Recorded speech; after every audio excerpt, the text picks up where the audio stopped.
I'm Jeri Rodriguez, and I'm currently the Chief Deputy Constable for Precinct 3 under Jeri Rayburn. Precinct 3 covers most of Louisville, Highland Village, Copper Canyon, and a piece of Coppell. Mr. Rochelle? Good evening, my name is Dan Rochelle. I'm currently captain of the Louisville Police Department. I'm just excited I get to be up front because normally I get sent to the back because nobody can see over me. I brought more of my flyers. They said they might run out, and the flyers that I have back there have more information on what I do. I'm currently captain of the Police Department in Louisville, and my bio is back there. Mr. Burch? Good evening. It's through the wondrous grace of the Lord Jesus Christ that I serve as your constable in Precinct 4. I have served as your constable for close to 17 years now. I am very blessed to have an office staff and deputies that work under me, because I'm only as successful as they are. And what they do out here on the street and the field, I could never be so blessed to have that.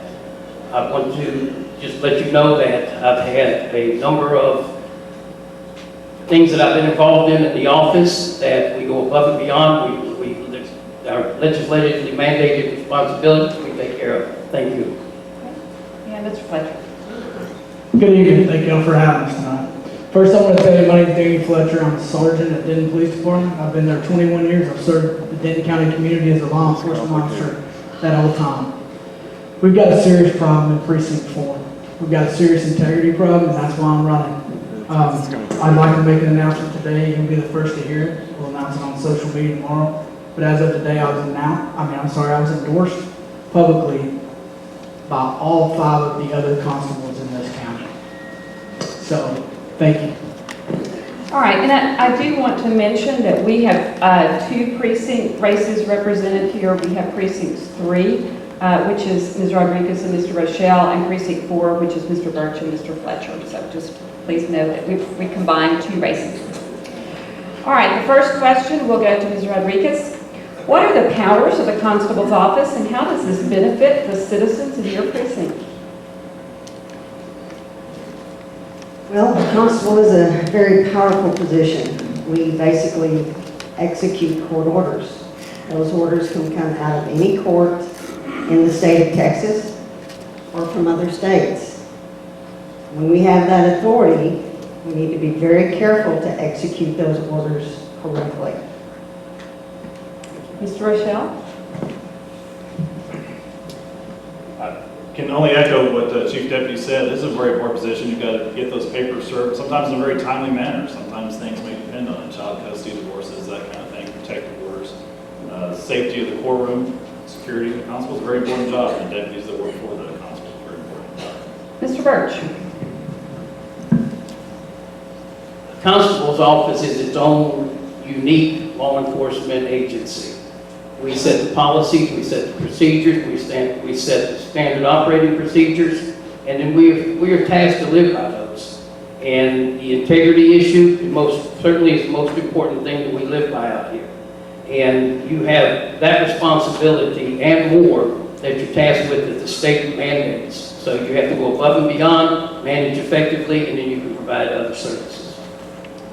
Mr. Fletcher?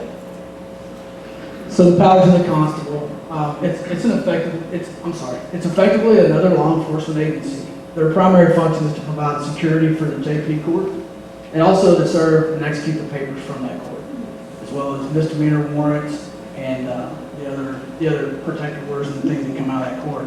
The benefit to the public, I think that's the thing that most people really don't understand.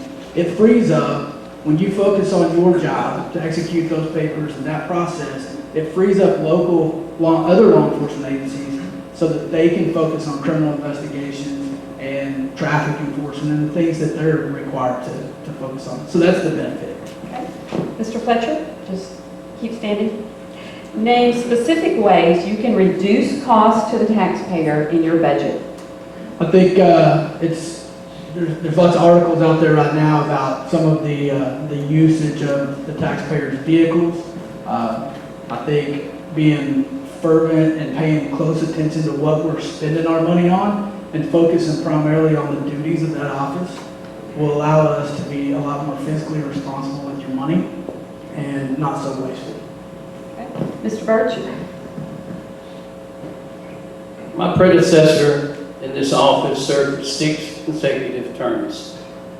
All that time, as well as since I have been elected to this office, I was either his chief of staff, now 2-term incumbent. I have led and presented a fiscally conservative budget to the Commissioner's Court, which is one of your most important tasks out in this office. And every year, religiously, we present a fiscally conservative budget out here. And that's what you do as far as when you want to save money. And then the other things, we provide services with other agencies for example, serving the warrants for justice and PD. And that generates extra money for the county that a lot of agencies don't do. Thank you. Mr. Rochelle?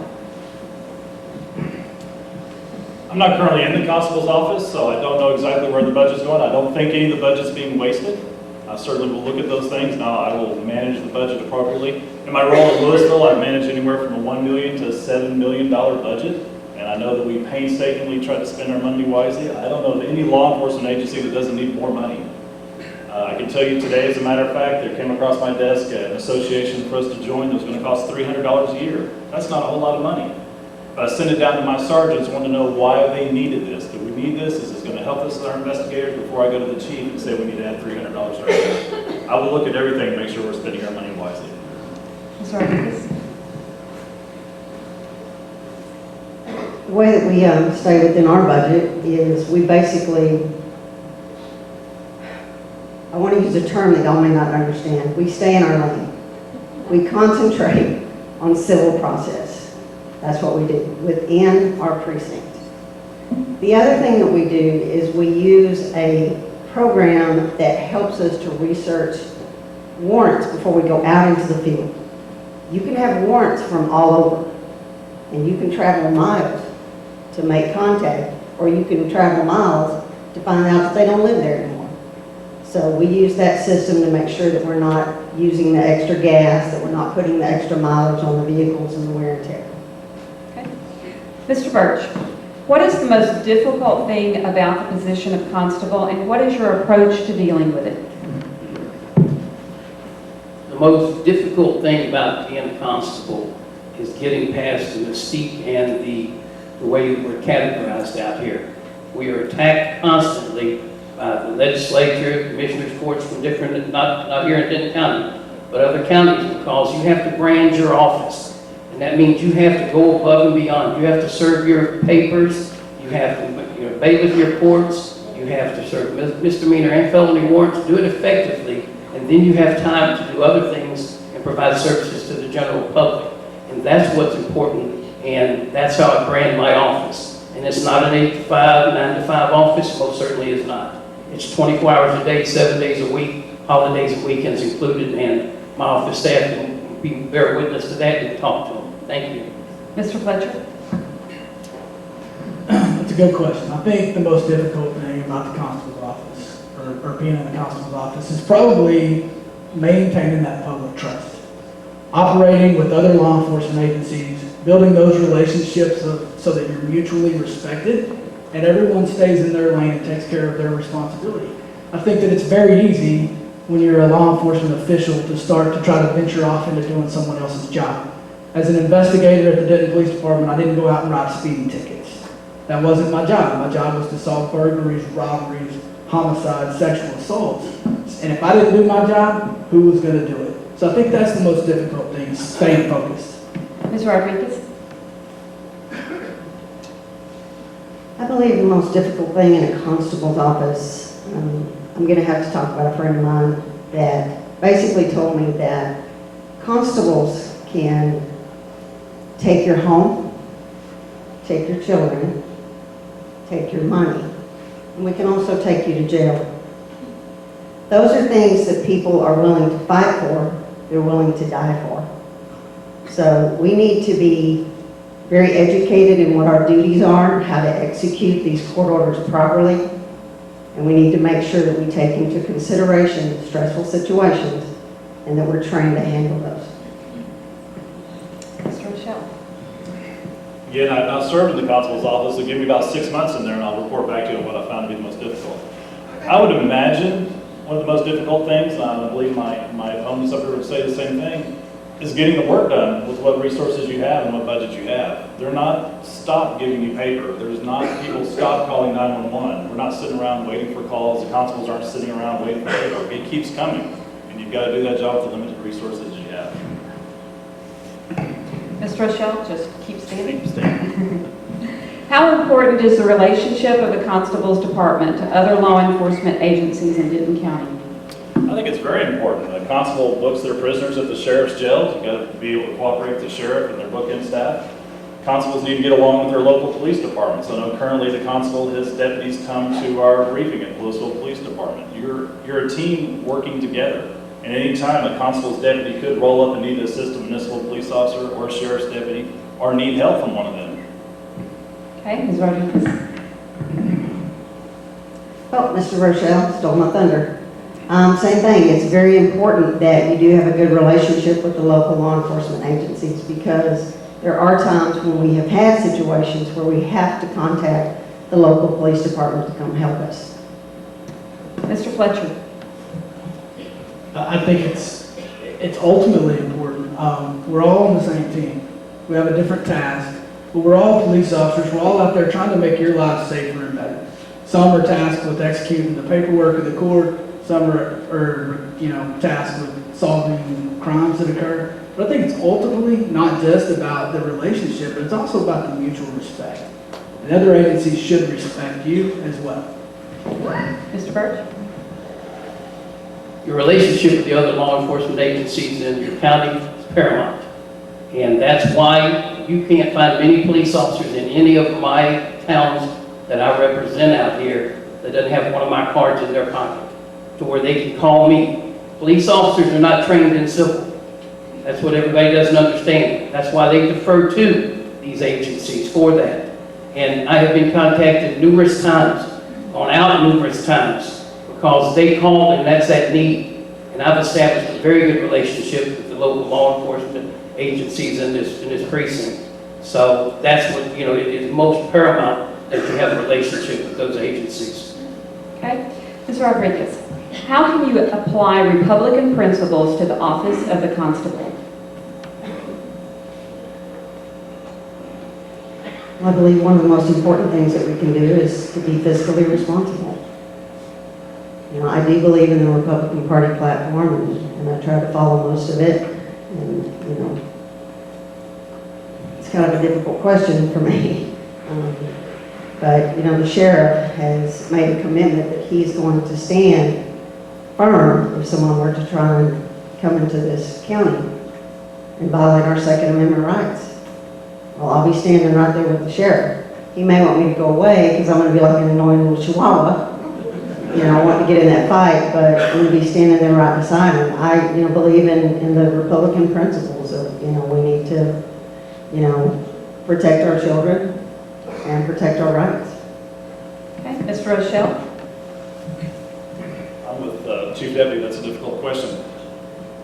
I believe we're both conservative. We're going to manage the budget well. We're going to do the right thing. We're going to operate the office with integrity. I don't know what else to say. That we're just going to do the job and do it right. Mr. Burch. That's not really a tough question for me, because the Republican Party was built on Judeo-Christian beliefs, and you won't find a day, you won't find me talking to anybody that I would profess my faith in Christ. And as long as you follow those values and live by those, then you'll gain the confidence of the voters and your constituents in your precinct. So many voters are losing that faith in us because you can't and you won't profess your faith. And that's what this basic party was built on. I think it's an easy question. Fiscal responsibility is obviously part of the Republican platform, but I would certainly heed to accountability. As Republicans in this room, we all profess to be Republicans. Part of the Republican platform is accountability.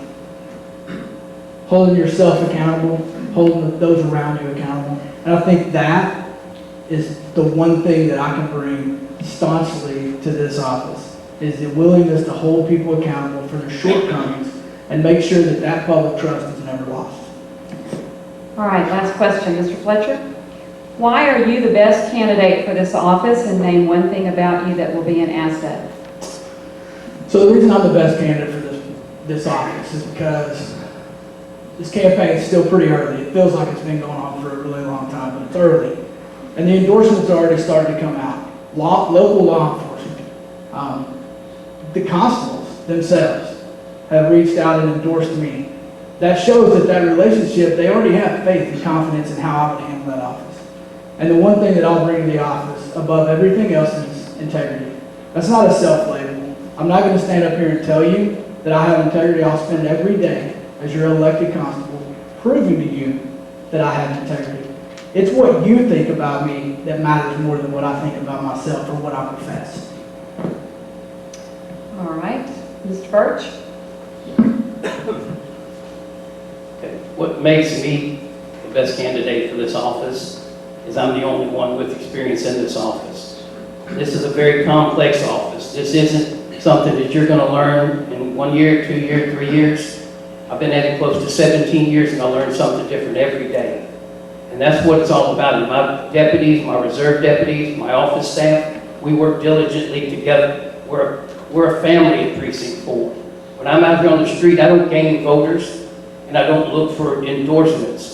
I look to do my job out here and earn the respect and make friends as well out here because they know that they can depend on me. And I've been doing it for, like I said, 17 years. And with your vote and your support, I don't necessarily have to get involved in a lot of endorsements. Thank you. Mr. Rochelle? I've been a police officer for over 28 years, 22 of those as a supervisor. What I'll bring to the office is a fresh look, new blood. I don't have experience being a constable, but I'm eager to learn. Ms. Rodriguez? Could you repeat the question? Yes. Why are you the best candidate for this office, and name one thing about you that will be an asset? Well, I've been doing this job for over 20 years. I actually started in a constable's office as an admin assistant while putting myself through the police academy. There's not any position in this office other than the position of constable that I have not done. I know this office inside and out. I also have a certification in civil process. You cannot even take the exam until you have at least 3 years of full-time experience dealing with civil process. And I am certified through TCOL. All right, at this time, we will let you do 1 minute closing statements, and Mr. Rochelle will begin with you. Obviously, my opponent has a lot more experience being a constable than I have. She's been a chief deputy there at the constable's office for a long time. When I started in 1991, Chief Steve McFadden hired me to be a police officer. I didn't know anything about being a police officer, but I learned. And over time, then he promoted me to sergeant, and then Chief McFadden promoted me to lieutenant. And then when he retired, Chief Russ Curbo took over, and he eventually promoted me to captain. So in any job, whenever you start, we're always going to start at day one. You're going to have to learn and learn as you go about that job. In TCOL, in our licensing authority that gives us our license, there's certain schools you have to go to when you become a police chief or a constable in the state of Texas. You can't go to those schools until you become a police chief or a constable. You can't call up TCOL and say, hey, I want to go to this school, so I'm thinking about being a chief or a constable. You have to get the experience to go to that school doing that job.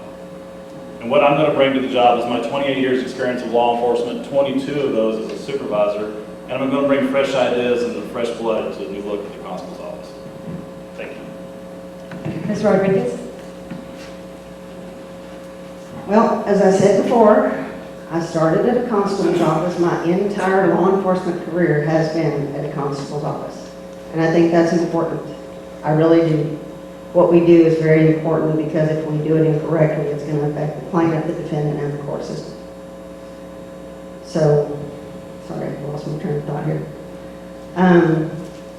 You've got the bio in front of you. You've read it, hopefully. What I'd like you to do is actually go to my website. It's www.jerirodriguezforconstable.com. I want you to look at the information that's there. I want you to look at my list of endorsements. Thank you. Mr. Fletcher?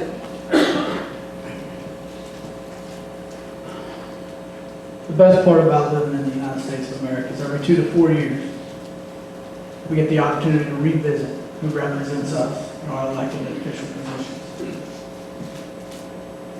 I know that the incumbent has been in position for a long time, and many of y'all have been his friends over the years, and still are. I want you to keep an open mind. Learn about all of your candidates. I think that's your duty. I think as a voter, if I don't know who my options are, I don't want to vote only because I like someone or because I believe they're a nice person. I want the best. Denton County deserves the best. Precinct 4 deserves the best. Nothing less than that. I bring the qualities to not only positively represent you, but to remove that dark cloud that's kind of hanging over. Every morning we wake up and we want to look in the Record Chronicle to see if there's another article. You won't have that with me. I think it's important that when you have 5 other candidates that have endorsed you. Thank you. Mr. Burch. Okay. Right now, you're going to find that as, whether you're an elected official, sometimes you're going to go through and you're going to have to exhibit moral courage. That's part of integrity. For someone to question my integrity, I am going to take offense to that. You don't find me, the Lord guides my path in this election, as well as the way I run my office day to day, and I'll never come out negative against anybody. My opponent, a year and a half ago, he ran to be a justice of the peace. He started a negative campaign against that JP. He was soundly defeated then. Now, the things that he's talking about in my office, check into my office, ask my office staff, because I can guarantee you that the things that we do and we live by those principles in our office. We have that relationship in our office. There is no black cloud over our office. We, like I said, it's something that in our last forum, he openly lied and blatantly lied. So check into that, it's on my table. Thank you. All right, candidates, thank you very much.